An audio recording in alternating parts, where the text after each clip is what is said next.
My name is Marin Mathis. And when I was 32 years old, I discovered that my own mother and father had decided I was worth exactly $500,000. It is a strange and suffocating thing to realize that the two people who brought you into the world have looked at you and seen not a daughter, but a transaction. The man they intended to hand me to was someone I had never met, never spoken to, never even seen a photograph of. He sat in a wheelchair at the end of a long gravel path on a farm in the middle of Nebraska, surrounded by dead grass and falling down buildings, waiting for a woman he had not chosen any more than I had chosen him.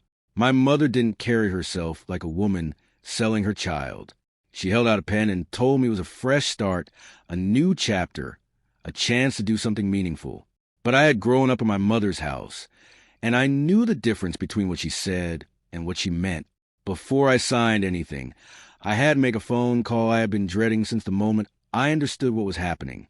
Daniel was the man I had loved for 4 years, steadily and completely, in the way you love someone when you spent most of your life feeling unsafe, and they're the first person who has ever made you feel otherwise.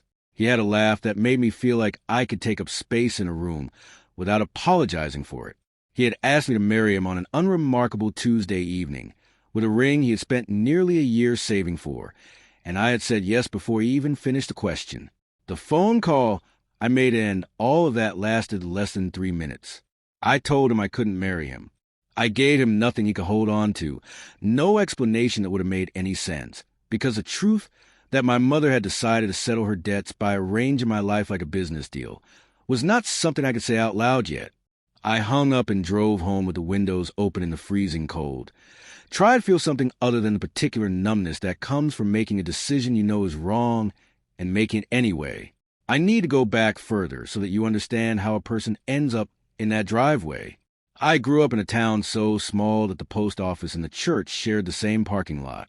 My parents, Lorraine and Wade Mathis, moved through their lives in a cycle I came to recognize very early: debt accumulating, drinking that started in the afternoon, and a low-level meanness that didn't announce itself loudly but was always present, the way a bad smell is always present in a house where the source has never been found. I learned to navigate their moods the way other children learn to ride a bicycle, through repetition and falling down and getting back up with new bruises. What saved me was understanding early that I had to leave, and that the only way out was through. I worked harder than anyone around me, applied for every scholarship I could find, and put myself through school on the combination of those scholarships and 3 simultaneous jobs that left me sleeping about 4 hours a night. I studied geology, then earned a graduate degree in mineralogy, and by 31, I had a steady position mapping mineral deposits for the state. It was precise, solitary work. The numbers and the rock samples didn't deceive you, didn't shift their story depending on what they needed from you that week. After a childhood spent translating my parents' moods, I found something close to piecing things that simply were what they were. Daniel came into my life through that work. He was a software engineer, quiet and kind, with a particular quality of making the people around him feel calmer just by being present. We were together 4 years before he proposed, and in those 4 years I had slowly, carefully begun to believe that the life I was building was actually mine, that I had gotten far enough away from where I started that it couldn't reach me anymore. The morning after he proposed, my mother called. Her voice hadn't changed since my childhood, carrying that same flat, familiar weight, picking up as though the years of distance between us were simply an interruption in an ongoing conversation I had never agreed to have. She said they were in real trouble. I asked how much money they needed, and she said it wasn't about money. It was about family. It was about a way to save everyone. I said no twice. The third time, she used a phrase she had always used when she needed me to capitulate. The one about everything they had sacrificed for me. I sat there with Daniel's ring warm on my finger and felt something cold arrive in my chest, because with my mother, there was always something coming, and whatever was coming this time was large. They appeared at my door 3 days later without calling, standing in my hallway as though they had been invited. My father looked diminished, thin and tired in the way of a man who has given up on something internal. My mother looked entirely put together, wearing expensive clothes and freshly done nails, her eyes moving around my apartment with particular kind of attention, assessing. She sat me down and told me about the Holloway family. They own a farm near Cedar Bluff. They had a son named Robert, 35 years old, who had been injured in a mining accident 4 years prior and had lost the use of his legs. His family was offering $500,000 to any woman willing to marry him and provide care. My mother presented this to me as though she were describing a reasonable employment opportunity, a practical arrangement that happened to benefit everyone involved. She said they wanted someone steady, someone reliable. She said it like it was a compliment. When I told them to leave, she shifted her approach and gave me the actual figures. They owed $160,000. They were going to lose their house within 3 months. My father's health was deteriorating. The money would fix everything. I told her it wouldn't fix me. She gave me the smile she had always given me when I tried to resist her, small and cold and patient, and told me I had been fixing myself my whole life, and it was time to let them catch up. I didn't sleep for a week after that conversation. I turned the ring on my finger. So many times the skin underneath went raw. I knew what I was going to do because my entire life had prepared me to be the one who absorbs the damage so that others don't have to. I went to Daniel on a Tuesday. He was at his computer with a cup of coffee, looking entirely like himself, relaxed and unsuspecting. I put the ring on the table and told him I couldn't marry him. He didn't raise his voice. He just looked at me with those steady eyes and asked if there was someone else. I said no, which was true in every way that mattered. I left him there holding the ring, and I drove home in the cold with the windows down, and I told myself I was doing what I had to do. The wedding was in March. My mother orchestrated every detail with the efficient energy of someone executing a plan they had been refining for some time.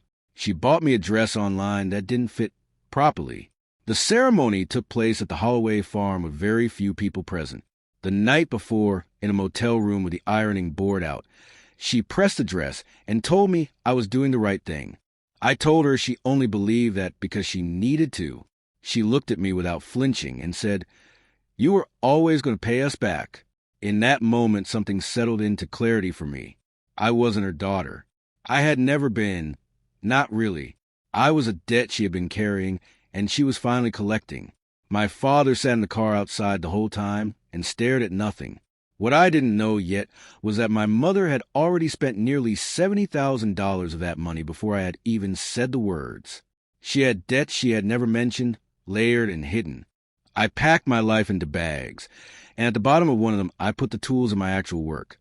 My magnifying glass, my sample collection bags, my GPS unit. They were the only pieces of my real life I was carrying with me. The Holloway farm was a place that had given up on itself. The grass was brown and flat. The outbuildings were sagging. And the main house had that particular look of a structure that has been maintained just enough to prevent collapse, but no more. Robert was at the end of the driveway in his wheelchair, wearing a clean shirt and holding an old brass compass in his hands. The ceremony lasted 11 minutes. There was no music. When it was finished, everyone moved inside, but Robert stayed on the porch. I stood beside him because I didn't know where else to stand. He looked at me and said, "Nobody asked you either, did they?" It wasn't quite a question. Those 5 words rearranged something in how I understood the situation, because they told me he was not a passive object in this arrangement. He was a person who saw exactly what was happening and had been seeing it clearly the whole time. He told me the compass had belonged to his grandfather, a man who had spent years mapping the farm's land because he believed the soil held something worth more than crops. I filed that detail away, without knowing yet why it mattered. His brother Garrett, I understood within the first hour. Garrett was large and loud in a particular way of men who have spent their lives ensuring other people feel smaller than they are. He told me early on that if I needed anything I should come to him, not to Robert. He spoke about Robert in the third person, even when Robert was in the room, saying things like Robert gets tired or Robert doesn't really get a vote in this. I watched Robert's jaw tighten when that happened. He never responded. He had learned, the way I had learned, that some environments require a kind of internal patience that doesn't show itself on the outside. Robert and I lived as polite strangers through those first months. I did my job and came home to a quiet house. Then one afternoon I found in the barn, bent over a small motor, rebuilding it with a precision and focus that stopped me at the door. When I asked how he knew how to do that, He told me he had a degree in hydrology and years of experience in field work before the accident. He was not the helpless man Garrett described. He was someone whose capabilities had simply been buried under a layer of other people's convenience. By winter, we were eating dinner together and talking about the earth, about water tables and mineral formations, about the way the ground keeps its secrets in specific colors and densities. We were speaking the same language, and somewhere in those conversations, I began to laugh again for the first time in a long while. I had walked into that farm expecting to find a man I would care for out of obligation, and instead I'd found someone who was more honest with me than almost anyone I had ever known. Then my mother called to tell me the money was nearly gone. In under a year, they had gone through nearly all of it, and now she was suggesting I find a way to take more from the Holloway family. I said no, and I said it without the usual internal negotiation that had always preceded my refusals with her. It was the first clean boundary I had ever set with her, and it cost me something, and I did it anyway. Robert's father had also been a geologist. One afternoon, Robert showed me the old study at the back of the house, a room Garrett never bothered with because it was full of things he considered useless. Maps, sample jars, handwritten field notes. There was a particular map his father had annotated over many years, with a gray line traced and retraced in pencil across the same section of the property. His father had called it the gray seam. I looked at that line and felt the specific alertness that comes when you recognize something. That gray color, that particular quality in notation, matched what I knew of a lithium-bearing clay formation. Lithium, one of the most valuable materials in the world right now. Robert handed me his grandfather's compass and said I might need it. That same week, Garrett appeared with papers he wanted Robert to sign, documents that would transfer Robert's rights to the land into the family trust permanently, which meant effectively into Garrett's control. My mother was there too, pressing the situation forward. Robert refused to sign until he had read them carefully, and I watched Garrett become agitated in the way that people become agitated when a timeline they've been counting on is threatened. Shortly after, a man from a mining company called the house. Garrett took the call privately, but I understood what it meant. He knew something was underneath that land. He had known for some time and had been moving to secure it before Robert understood what he was giving up. I went into the study and found a cedar box in the lowest drawer of the old desk. Inside was a sealed jar of that gray clay. I opened it and turned it between my fingers, feeling its weight, its smoothness, its particular density. I knew what it was. I took it to a laboratory in the city and left it for testing. While I was waiting for the results, I ran into Daniel at a store. He asked if I was happy. I told him I was becoming someone new, someone who finally belonged to herself. He told me he had donated the engagement ring to a charity shelter so that something good could come from it. Standing there in that ordinary store, I understood that I was genuinely releasing the life I had grieved for all those months, not because it had been bad, but because something different was asking to be built. Robert and I went to the county courthouse together and spent an afternoon going through land records. Buried in a 1989 filing, we found a deed of transfer. Robert's grandfather had separated the mineral rights from the surface property and assigned them directly to Robert, not to the family trust, not any shared estate, but to Robert personally and alone. Garrett had no claim on what was underneath that land. The rights had always belonged to Robert. The laboratory called. The clay was rich in lithium, far beyond what even an optimistic projection would have suggested. Robert's father had been right for decades, and everyone around him had called it foolishness. We had 72 hours before Garrett had arranged a family meeting to finalize the signing of the papers. We didn't use those hours to plan something confrontational or dramatic. We simply gathered our documentation, organized it clearly, and decided we were going to tell the truth with evidence behind every word. When Saturday came, Garrett set the papers on the table with the comfortable authority of a man who has never been told no by anyone who mattered to him. He placed a pen in Robert's hand. Robert looked at him directly and said no. The room became completely still. I opened the folder I had brought and laid everything out on the table. The 1989 deed with Robert's name on it.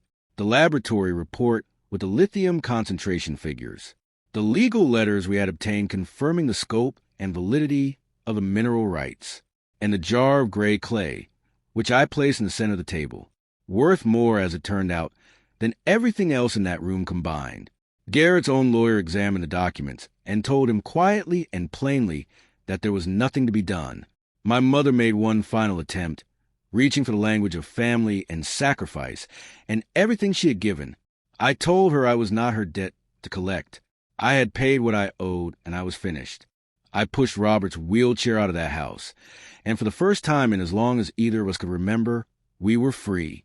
We worked with a reputable company to develop the land responsibly. We established a fund for people with disabilities who had been written off by the people around them, treated as though their limitations defined the entirety of what they were. I repaid my parents the money that remained and told them I would speak with them once a month. No more. I had to protect what I had finally managed to build. Garrett lost his position in the story once the truth of it was visible to everyone. Robert and I never had a ceremony to celebrate what we had become to each other. We didn't need one. We had built something real, slowly and quietly, out of honesty and shared language, and particular respect that comes from truly seeing another person. He made me feel that I was visible, and I helped the world see him. We learned together that the most valuable things are often buried deepest, in the places where no one has thought to look. I am not for sale. I know that now in a way I didn't know it before. And neither are you.